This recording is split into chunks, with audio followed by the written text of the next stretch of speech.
Hi, it's Pastor David Tart again, and today we're going to be looking at the second article of the Apostles' Creed. I believe in Jesus Christ. You know, the last session we talked a lot about how wonderful God is, that God creates all things, that God preserves us and protects us and guards us and provides for us. I mean, it's fantastic the number of things, what we said about what God does. And those are so important things for us to believe in. But when we look around our world, we look at our own lives, it seems like God is not doing a very good job. There are a lot of things that just go wrong in life. We see ways in which God does not provide, and God does not preserve, and God does not protect, and God does not guard, and we can just feel like God has abandoned the world.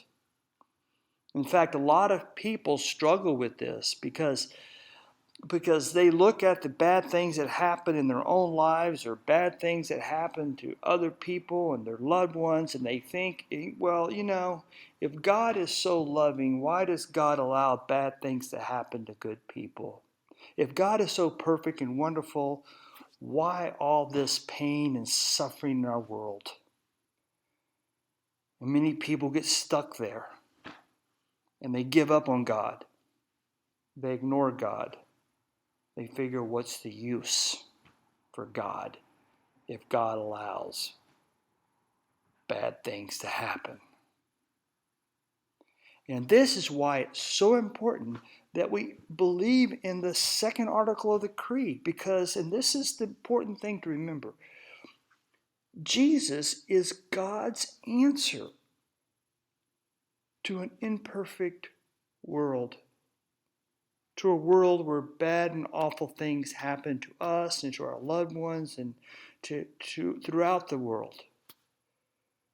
Jesus is God's answer to the bad things that happen in our world and to us. But who is Jesus? And this is where I like the book's title. Jesus is a mystery man. We don't really understand who Jesus was. How can Jesus be both God and human? How can Jesus be born of a virgin? How can Jesus be conceived by the Holy Spirit? That's beyond our minds to even begin to understand. Why and how would God reveal God's self and will in this person that lived 2,000 years ago? And many people, and you will hear this, will try to discount Jesus. They'll try to explain him away, to try to make him into some kind of weird teacher, or maybe didn't even exist, and all this kind of stuff. But the reality is, it's not a head thing that we believe in Jesus. It's a faith thing. And when we believe Jesus is both God, that is, when we look at Jesus, we can see the human face of God. You want to know what God is like? You want to know what God's response is to sickness and evil? Well, notice how Jesus dealt with it. He reached out and he healed people.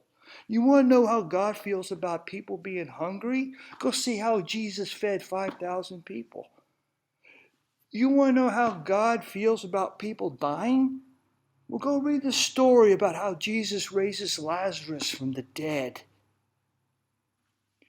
Jesus is God's answer, God's will being shown to us. We see God at work, and then never forget that on the third day, God rose this Jesus from the dead. God, we'll talk about this next time, God destroyed the bonds of death through this Jesus.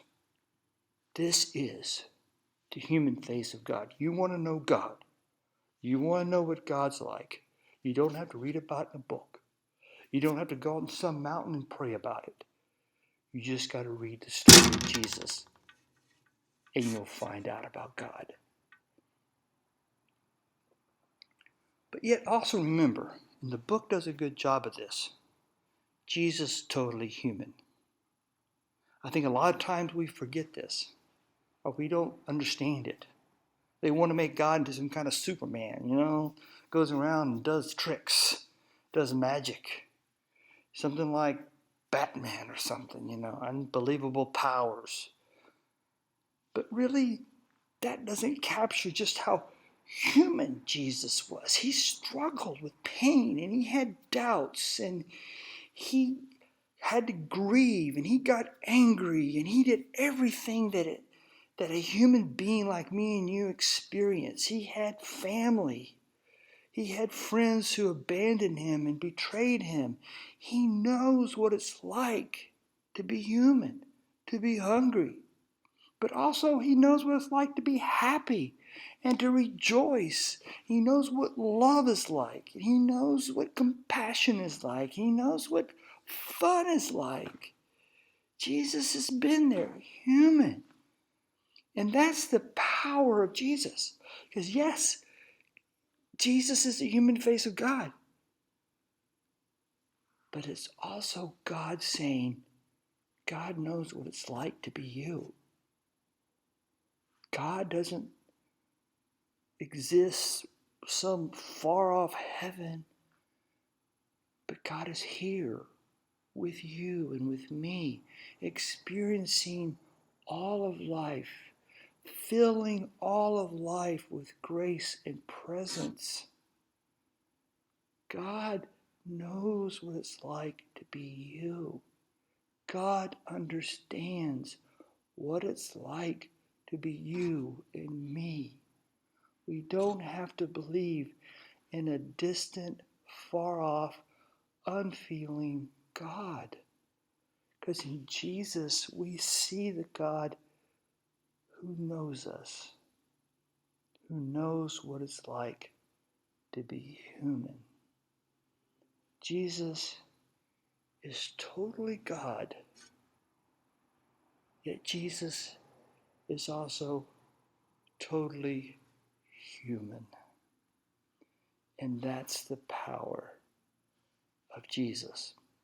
That's why Jesus is at the center of everything. That's why Jesus is Lord over everything. That's why we have church. It's because of Jesus. And we gather to learn about Jesus, about what it means to be human. What does it mean to follow him? What does it mean to learn from him? All these things is what Jesus does for us. And we're going to talk more about this in the next session when we talk about exactly what Jesus does and how Jesus is a friend of sinners and what all that means for us. So I'm looking forward to talking to you about that, and I'll see you next time. God bless.